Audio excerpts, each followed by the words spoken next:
Yo, what's up guys? For today's video ay papalipad tayo ngayon ng saranggola. Yan. So, mayroon ako ditong saranggola na tura-tura guys. Yan guys, oh. So, yun, papaliparin natin ito guys. So, lalagyan ko lang siya muna ng sumba. Yan. So, yung gamit ko pala na sumba dito guys ay yung sa film strip. Yan. Try natin guys kasi sobrang lakas ng hangin. Lakas ng hangin ngayon ng amihan. Kaya, ayun, naisipan ko na papaliparin ulit tong tura-tura ko na saranggola guys.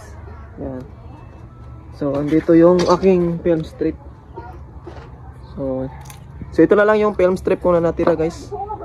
Konti na lang. So ito yung gagamitin ko pang paingay. So sobrang lakas nito guys pag maganda lang yung pagkagupit ng film strip mo. Yan. So ito yung kawayan na gagamitin ko. So ito guys, gagawan ko lang muna ng sumba.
So ayan na guys, na tapos ko na nalagyan ng sumba.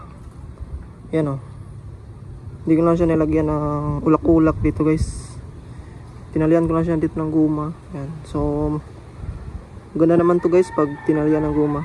Hindi naman to maputol agad. Ayan.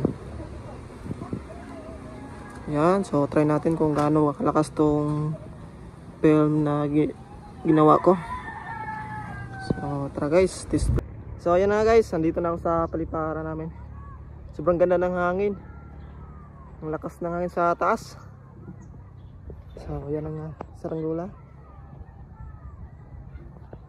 So andito lang ako magpapalipad sa tapat ng sa bahay namin guys. So hindi na ako pupunta doon guys dahil malayo na. So sapat na to dito. Mapapalipad ko na siya dito guys.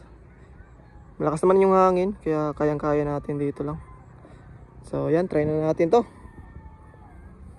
So ito na guys. Ito na yung test fly nito.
Grabe guys.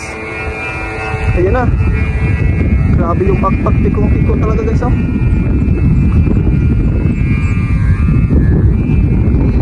So hindi ko siya mapatasan dahil may kiling.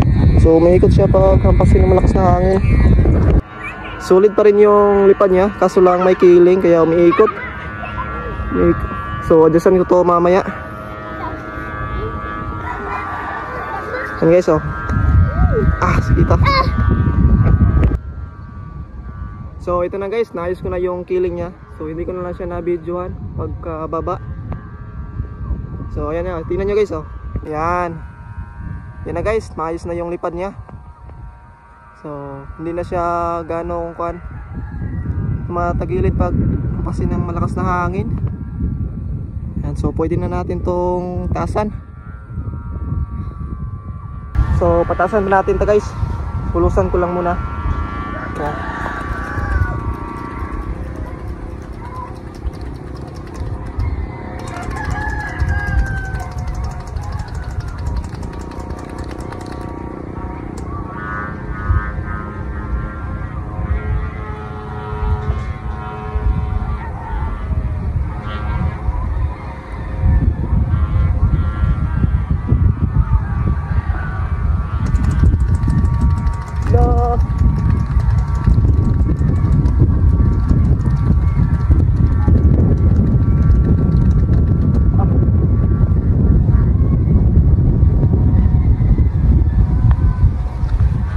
Guys, yung taas na. Ayan guys oh, nasa taas na. Grabe lakas ng katayog. Sulit pa rin yung lipad dito guys. So ayan na guys, tumatayog na siya. So ito na lang yung natira na tangsi. So hindi ko na ito ubusin dahil sobrang alay dito iligpit mamaya. Sobrang taas nito kasi guys, nasa 1 kilo na tong tangsi na to. Okay, so hanggang dito na lang muna. Sulit yung papalipad natin ngayon sa Tura-Tura. So maganda pa rin. So hanggang dito na lang guys. Kita-kits tayo sa next video ko. Yan, so